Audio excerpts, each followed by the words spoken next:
Hello and welcome to another edition of Let's Play Sonic Robo Blast 2. Where we left off, I just finished Midnight Freeze 2, and I cut the video before I got to Silver Cavern, which I'm going to do now.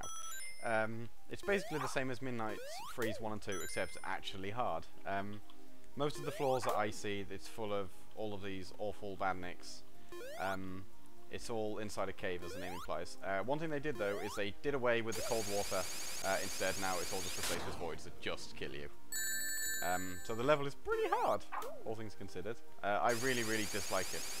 I'm going to have to sit here and just grind these enemies a second so I don't get murdered. That one's not even activated. Oh, there he is.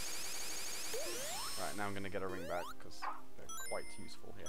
I'm definitely not going to be fishing for rings to try and get myself a free man on this one, because the chance of me actually getting one is quite unlikely. Yeah, this is probably the one level I have that kills me the most out of all of them. Apart from the secret bonus zone at the end, because I have only ever beaten that first level once, and the boss once too. So I'm not counting those yet, because I can't consistently beat those. This level probably doesn't look too bad so far, but later on, like, there are just edges on all the ice. Well, you'll see when I get there, some of it is horrible.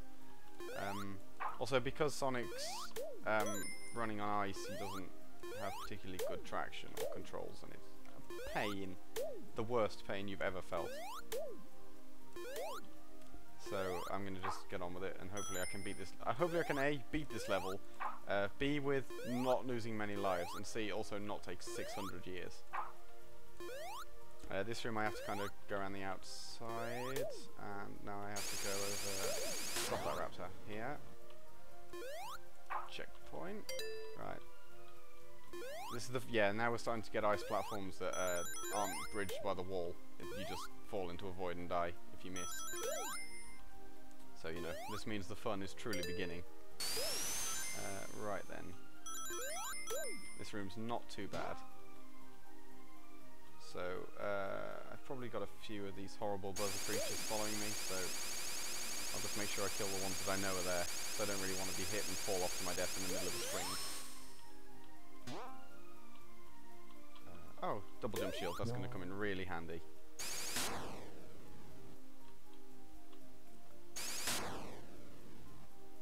Two springs. Oh, bollocks, and I couldn't make that, so I'm dead now. Great. I thought that because I had double jump shield I could make that and get the free man, but obviously I was very wrong. Right. Let's try that again. I'm just going to speed through that this time and kill him there, because he's the fast. Basically, the way the enemy colours kind of works is blue are the standard ones and red are the upgraded ones, and by upgraded I mean move faster. That's pretty much all there is to them. Need to land here and then here. I really shouldn't have tried getting on that platform. It would have been way easier if I didn't, and also I wouldn't have lost a life like an idiot. But never mind. Okay, this is where things start to get irritating, because you have to stop. Oh, balls! You have to stop, then spin dash to kill the enemies on the platforms that you land on, or they hit you and you die. I mean, you don't necessarily need to so much in this room, but later on you really do, or you lose. And I nearly ran straight over the edge. Now, this is the problem room. This is the worst room, pretty much. It's just tiny platforms over a void, and there are robots on every single one. No rings. If you get hit, you're probably going to fall straight over the edge. It's pretty horrific. Horrific. Right. I'm about halfway through the room now. The other problem is, because the floors are slippy, you can't just thock to save yourself a lot of the time. Right, okay. Next platform. Next platform. Right, the problem I have here is you kind of like... You're expected to land on that tiny platform next to that robot, be able to stop and spin dash before you can move on. But that's really hard, because a lot of the time when you try, you land on the robot. What way, isn't he? That's not helpful. Oh, well, I got it anyway. I had more leeway than I thought I did there. Now I just need to carefully jump around this pillar. And I'm more or less clear, as long as I'm very careful here not to fall over the edge. Yep, there we go.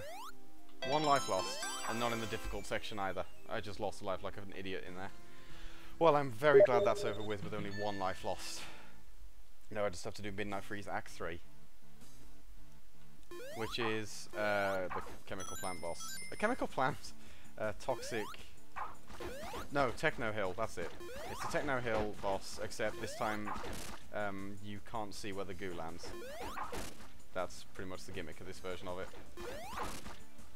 It's annoying, to say the least. As long as if you sock him from far enough away, though, you don't really have to worry about it too much. Oh, except when you crash into him like that. Have I hit him 4 or 5 or 6 times now? I'm not sure. Must have been 6, yeah. 7, 8. There we go. And this time all the critters are probably going to be released and freeze to death in the snow. Or die in goo. One of the two. Well, that was Silver Cavern Zone and Midnight Freeze Act 3. I will see you next time for Sunken Temple Zone.